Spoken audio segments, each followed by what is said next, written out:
वक्रतुण्ड महाकाय सूर्यकोटि समप्रभा निर्विघ्नं कुरु मे देव सर्वकार्येषु सर्वदा।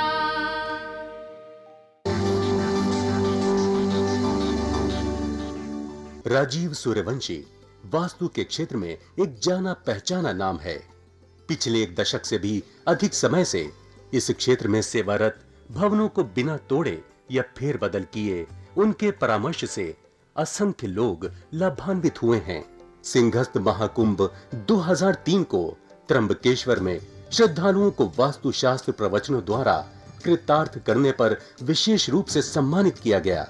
समाज के प्रति उनकी बहुमूल्य सेवाओं के लिए वर्ष 2002 में उन्हें मानव रत्न ऑफ द मिलेनियम पुरस्कार से सम्मानित किया गया था। यही नहीं, इस क्षेत्र में उनके विशेष योगदान के लिए वर्ष 1990 में श्रेष्ठतम वास्तु विशेषज्ञ के रूप में उनका चयन हुआ और इन्हें स्वर्ण पदक से सम्मानित किया गया।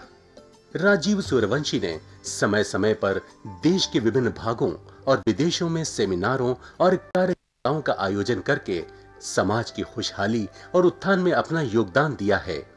देश विदेश के कई व्यापारिक प्रतिष्ठान, शैक्षणिक संस्थाएं, सामाजिक और धार्मिक संगठन तथा जन सामान्य उनके निस्वार्थ और उत्कृष्ट मार्गदर्शन का लाभ उठा रहे हैं।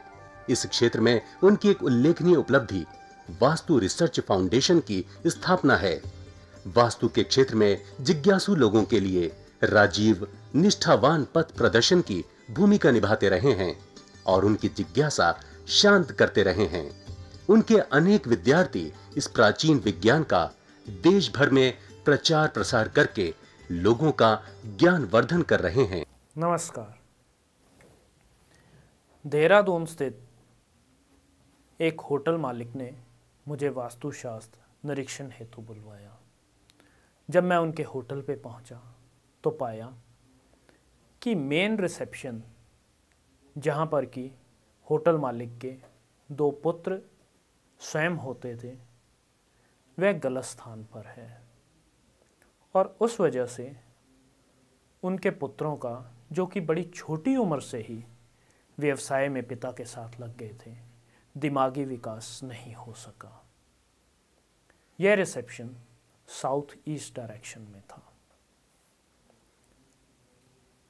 होटल मालिक काफ़ी परेशान था, तो मुझे उसकी परेशानियों का सबब पास ही स्थित उसके घर में मिला। उसका घर दक्षिण मुखी था। उसके घर में जो सबसे बड़ी कमी थी, उन्होंने उत्तर और पूर्व दिशा में सबसे बड़ा कमरा निर्मित किया। यह घर का सबसे बड़ा और सबसे ज़्यादा जगह लेने वाला कमरा था। इसमें होटल के सामान का गोदाम बनाया गया और उसके साथ वाला कमरा अपने एक पुत्र को दिया गया।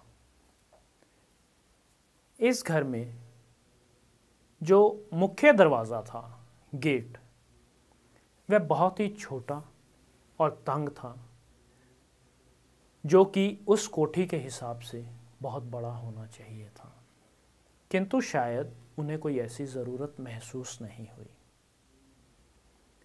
दक्षिण और पश्चिम दिशा में एक मेहमान खाना बनाया गया, जिसमें कि अक्सर उसकी विवाहित पुत्रियों के दामाद आकर रहते थे जब पुत्रियां मिलने आती थी। और घर के मध्य में ही खाली स्थान था। उस खाली स्थान में दोनों तरफ जल स्रोतों के लिए बोरिंग की हुई थी। अब जब मैं इस घर में पहुंचा तो मैंने व्यापारी को बताया कि आपकी अकस्मात मृत्यु हो जाएगी, किंतु शायद व्यापारी की पत्नी को मेरी बातों पर विश्वास नहीं आया। कुछ समय पश्चात व्यापारी की एक हादसे में मृत्यु हो गई। तब पत्नी को मेरी याद आई, किंतु शायद ईश्वर को अभी उनका सुख मंजूर नहीं था और वो और उलझनों में घिर गए।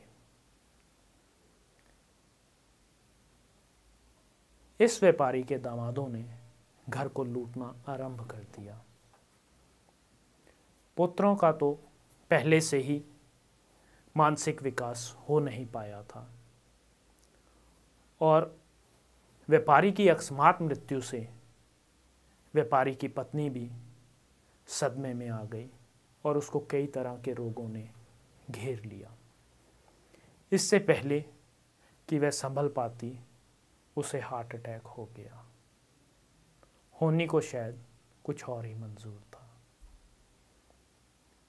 इससे पूर्व कि कोई उपाय हो पाता, अस्पतालों के चक्कर लगने शुरू हुए और वास्तुशास्त्र वो अपना पाते या व्यापारी की वो पुरानी डायरी खोल सकते जिसमें उपाय लिखे थे, वह नहीं हो पाए और कुछ सालों पश्चात बीमारी से व्यापारी की पत्नी का भी निधन हो गया। फिर उनकी पुत्रवधू ने जब व्यापारी की डायरी खोली और उसमें कुछ उपाय वास्तुशास्त्र के जो मेरे द्वारा बताए गए थे पढ़े और उन्हें लागू किया, तो उन्हें हल्का सा आराम मिलना आरंभ हुआ और वह लोग प्रगति की ओर अग्रसर होने लगे। फिर ये पुत्रवधू मेरे पास आई और सारा वृत्तांत मुझे सुनाया और फिर एक बार पुनः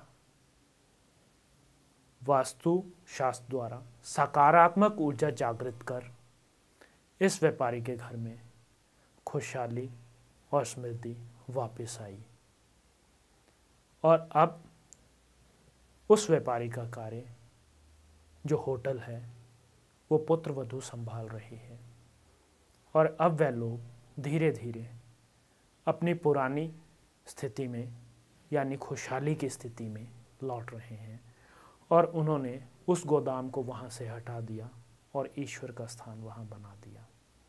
आप भी जीवन में यदि खुशी, शांति और समृद्धि पाना चाहते हैं तो वास्तुशास्त्र के नियमों का पालन करें। कल एक नए वृत्तांत के साथ फिर मुलाकात होगी। तब तक के लिए नमस्कार। दर्शकों, अगर आपकी भी कोई समस्या है तो आप राजीव जी से अपॉइंटमेंट लेकर मिल सकते हैं। प्रतिष्ठान में आपका स्वागत है। राजीव जी की सेवाएं भारतवर्ष के साथ साथ विदेशों में भी उपलब्ध हैं। यदि आप वास्तुशास्त्र प्रवचन कराना चाहते हैं, उसके लिए भी आप हमसे संपर्क कर सकते हैं। मैं गगनदीप सिंह एक फैक्ट्री ओनर हूँ। हम वीआईपी के नाम से शूज़ बनाते हैं लेटेस्ट डिज़ाइन के। कुछ समय से हमारे काम में काफ़ी रुकावटें आ रही थी और हर काम बड़ी मुश्किल से अड़चनों के साथ पूरा होता था। एक दिन कहीं बैठे हुए थे, हमारे किसी मित्र ने हमें राजीव सूर्यवंशी जी के बारे में बताया। हम उनसे मिले और उनसे मिल के हमने अपनी फैक्ट्री विज़िट करवाई। फैक्ट्री आने के बाद जो उन्होंने हमारे को वास्तुशास्त्र के हिसाब से उपाय बताए, उससे अब हमारे काम में कोई अड़चन नहीं है। हर काम बड़ा स्मूथली चल रहा है और हम उनके किए हुए काम से काफी संतुष्ट हैं। वास्तु की स्पेशल किट जिसमें सिद्ध यंत्र और अभिमंत्रित की हुई 10 वस्तुएं हैं जो कि आपके पूरे घर के विभिन्न स्थानों के उपयोग में आएंगी। आप भी परामर्श के लिए राजीव सूर्यवंशी जी से मिल सकते हैं। पता है भारतीय वास्तु अनुसंधान प्रतिष्ठान, C6, सरस्वती गार्डन, कीर्ति नगर, नई दिल्ली 15।